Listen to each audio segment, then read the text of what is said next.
Everybody, and welcome to this episode of a run through. Today we're going to be looking at Skater XL. I'm playing this on Steam, but it's available I think on everything including the Switch. Or that one may be a little delayed, but I think the rest of them are still out now. So this game's been in early access since about a year or so now, I want to say. And I reviewed it just on Steam at that point, and I'll put the review up here now so you can kind of see that. But I think everything that happened in that review still stands, and I think the core to this game is still the main mechanic to it is just the general skateboarding.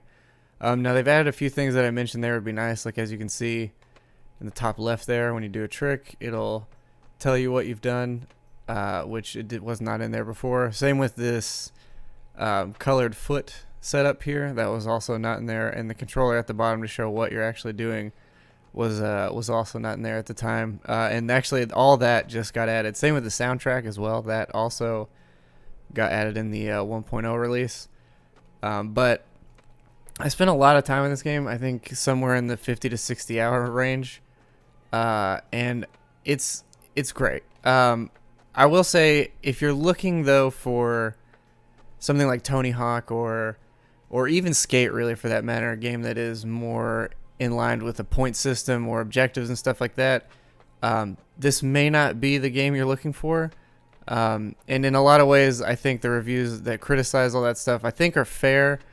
But I will say the developers themselves had never been out there saying, "Oh, we're gonna add, we're adding all this stuff. We're gonna add this point system, these different modes, all that kind of stuff." It was always intended to be more about skateboarding and just the feel of skating, and I think for that they really nail that. I think it does feel, I think, better than any skateboarding game I've ever played, to be honest with you, and I think that's why I spent so much time with it, is it just really does feel like, I grew up skateboarding and probably for a good 10 years of my life skateboarded about every single day growing up, and this embodies that feeling of getting out there and just skateboarding a lot. And I think now with the addition of the soundtrack too, I don't know who was in charge of that, but it feels like the developers are in their mid or early 30s like myself, because it's almost like they took my iPod at that time and just put it into this game. Condensed, obviously, there's maybe about 15 tracks or so there's not a ton, but the stuff that is there is like Paper Thin Walls by Modest Mouse or The Plan by Built to Spill, and just stuff I would not have expected to find in a game coming out in 2020. Some Interpol, Silver Sun pickups, just stuff that, and earlier albums of almost all of them too, not, the more recent stuff, which I think it puts it at a time, maybe more so than the actual game itself, because, skateboarding is kind of ageless in a lot of ways. But yeah, so I'm just going to quickly kind of go through the game, because what this is kind of it, you know what I mean? There's not a ton here. They did add, like a challenge setting, or challenge mode that's for each individual level, which when the game first launched, it just had the courthouse, I think, was the only level in the game, and it was that way, for a really long time, up until the release. As a matter of fact, that was the only level that was officially in the game.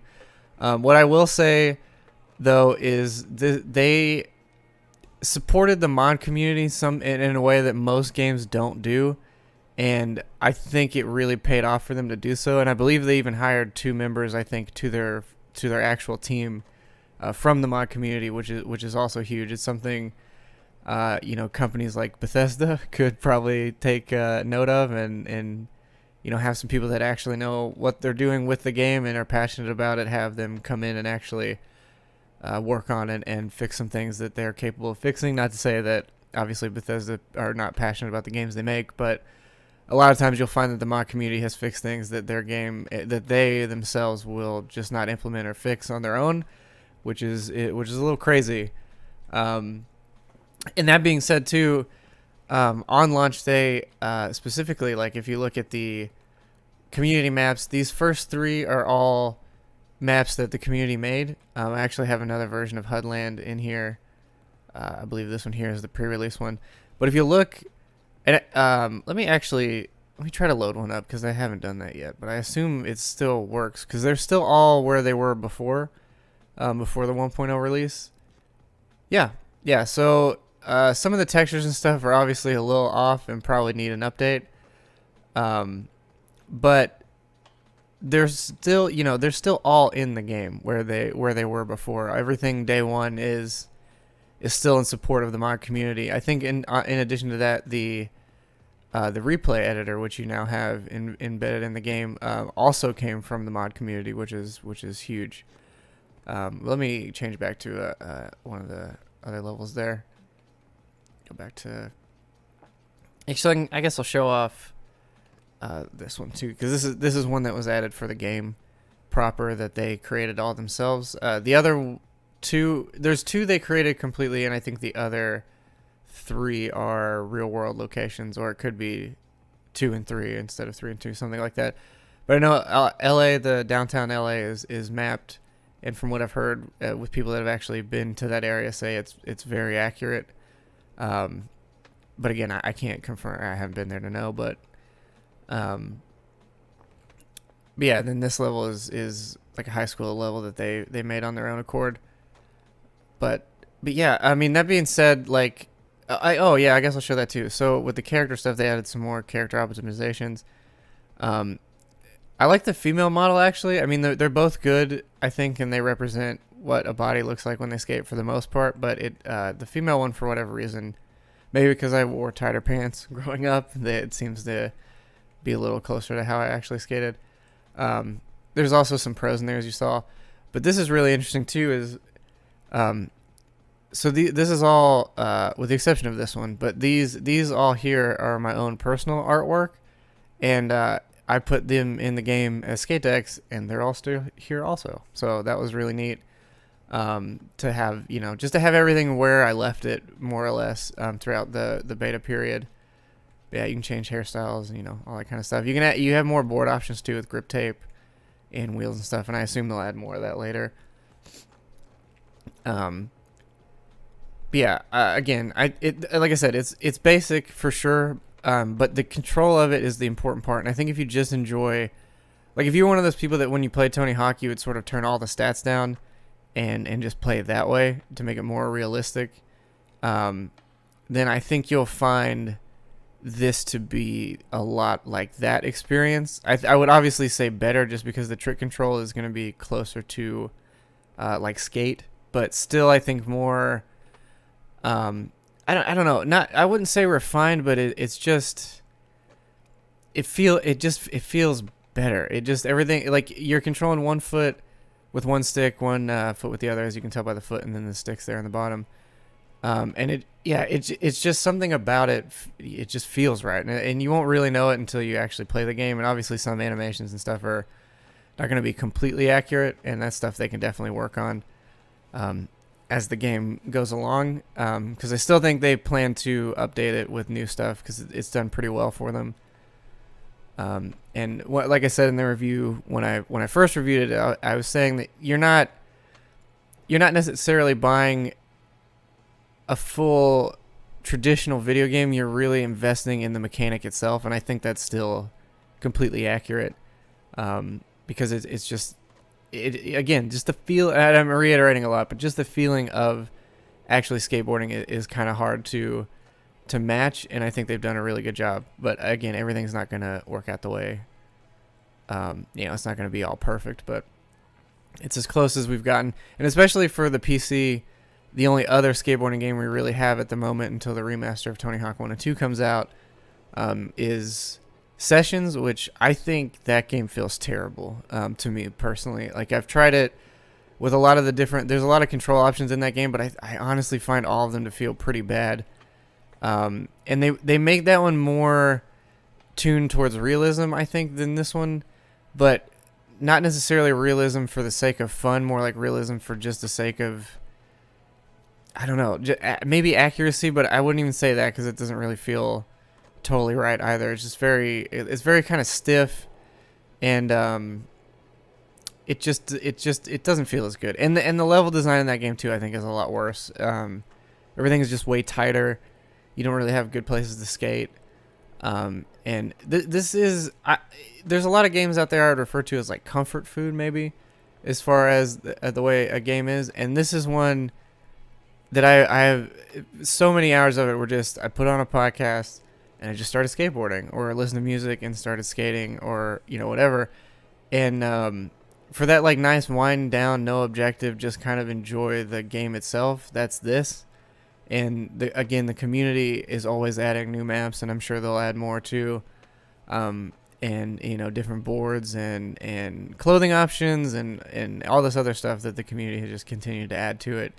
And if you're not a part of their Discord, that's where you find all that stuff. And they have really good instructions too if you want to start making your own things and all that. Like again, if I could give them credit for anything else, it's really just how well they've supported the community of this game continually, and how transparent they've really been with them. Also, it's every update they're like, here's what's happening, here's what changed, here's the new naming conventions you'll need for the mods because we had to change this thing, or here's where you'd put the folders, and here's instructions to do this. Like, again, just very open, and that's big, and it's not something you see in a lot of games. And I think for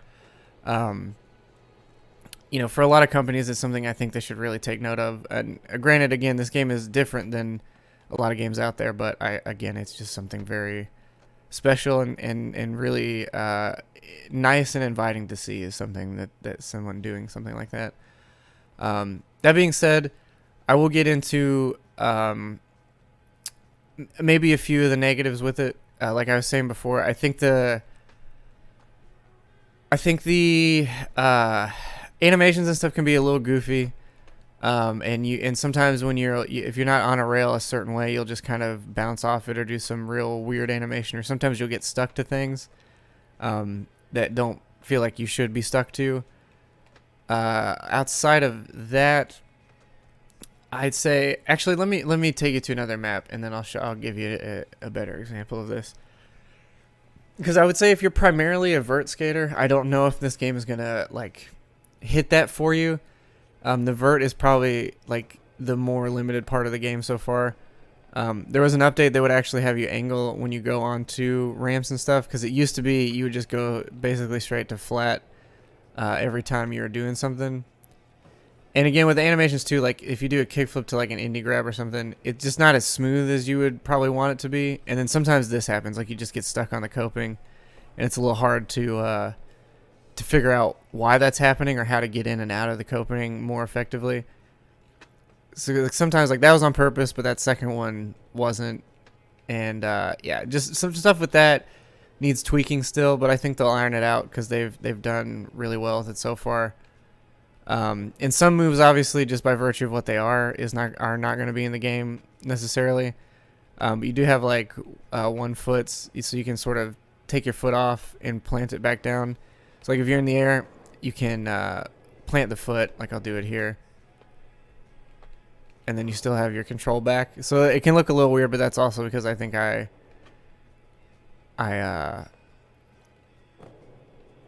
did not start the trick proper. I'd say one other thing too that is a criticism, at least on my end, is on the hills and stuff, you definitely gain speed, but when you're just skating and like pumping, you there's like a speed limit basically. So like whenever you can only pump to a certain speed before it stops. And I wish there was a mechanic for pumping continually or faster to go faster or something like that. Just because there's some things that you want to try that you just need like a little more speed, and there's maybe not an area to get that before you get to it. And I think in real life you would obviously have the ability to go faster. So that's maybe a minor criticism there, but that's something I'd definitely like to see in the future here. And again, it's still like a little overzealous with some stuff. Like it's not totally accurate, but I think that serves to make it more fun, really. Like it doesn't need to be hyper realistic, but it is realistic enough again to make you, it's sort of that idea of like if when you skateboarded for real, like you were able to do everything like that you really wanted to try, you were just able to do it. And it feels maybe like that. It's like, oh, let me attempt to do this over here. Let me try just like a kickflip over this. If I could land and grind on this, whatever. And it really just, again, to reiterate for a millionth time, seeing stuff like this too. This is kind of like a criticism I would have there that I just kind of stopped. But yeah, if there was a major criticism, it was just it's just the like I said, the game itself is really a make your own fun skateboarding situation, and I totally understand that's not for everybody.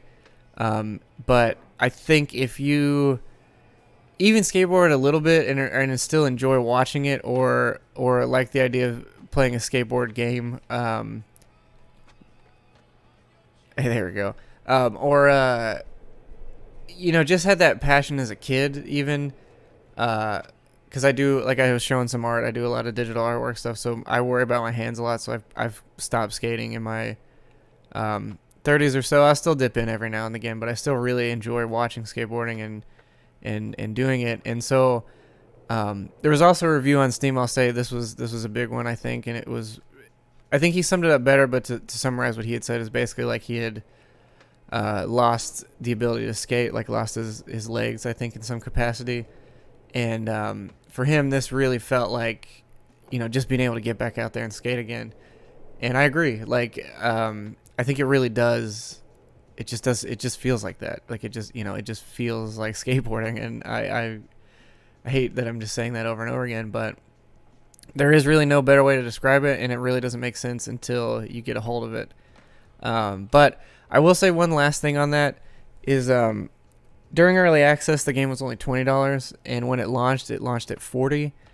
And I think that is still steep. As much as I've enjoyed the game and as much time as I've put into it, I don't think everyone will, for sure. But like, oh man, that was good. That was a good thing. So yeah, and then like that, I can just like, all right, well, because you can do keyframes and you can, do slow motion and stuff like that and edit your clips here. Let's see.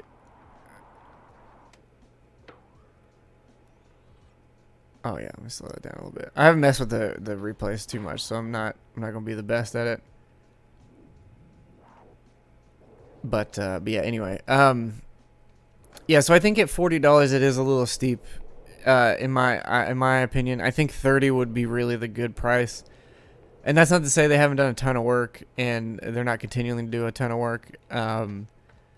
But for as it sits there, it is still a bit thin, I think, overall. And a lot of the stuff I still feel like maybe relies too much on the mod community making stuff to find some more enjoyment out of it. I personally don't mind that, but I totally understand why you would not want to, go download maps or go and talk to the community or download, weird things from other people's computers or whatever to enjoy this game that you paid for. I totally get that. But I think if you are willing to do that, there is a lot of content and game to find here, albeit it is at your own discretion on what you're doing and the enjoyment you're finding with it. So yeah, that's the major stuff. Thank you guys for watching. As always, if you have any recommendations or anything else, just let me know. But I highly recommend this game if you ever skateboard or are a fan of skateboarding in general, and you don't mind making your own fun to a bit of an extent. But yeah, overall, I think it's worth it. So thanks guys for watching, and I'll see you in the next one.